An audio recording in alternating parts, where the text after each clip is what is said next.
My CEO told me I was just the IT guy. When he slashed my salary, I destroyed their company's operations. The stock dropped 62% in one day. Here is the story of how I went from being an IT guy to the man who destroyed a billion-dollar company's stock in one night. And yes, that was perfectly legal. Ryan, a 40-year-old guy. This occurred 6 months ago and I'm still absorbing the complete insanity that ensued.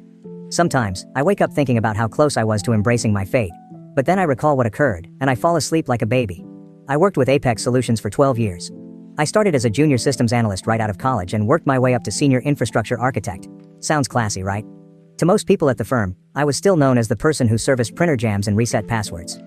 Let me give you a picture of Apex when I first started. A small firm with maybe 100 people, based in a restored warehouse in Seattle's industrial area. Everyone knew each other, and the CEO remembered your name at workplace picnics.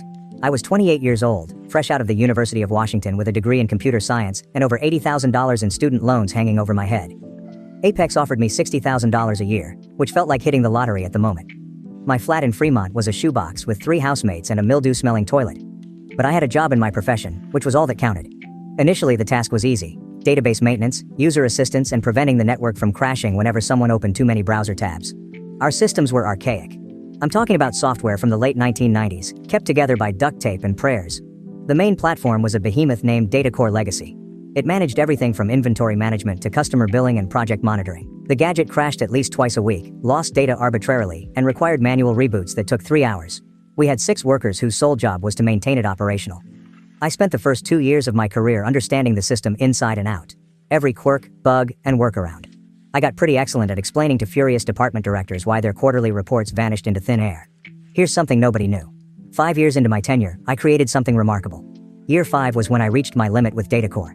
We just lost a significant customer, Patterson Industrial, worth $5 million per year, since our system destroyed 3 months of their project data, which just vanished into the digital ether as if it never was. The CTO at the moment, a man named David, convened an emergency meeting.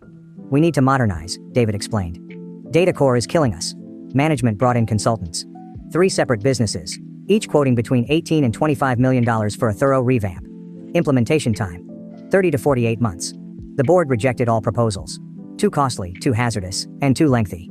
So we stuck with DataCore, and I remained upset. That's when I started working on something in my spare time. Megan, my girlfriend at the time, was a nurse who worked a rotating shift. She'd go for work, and I'd sit down in my home office setting. Nothing spectacular. Just a PC I built myself and 3 monitors I purchased during Black Friday deals.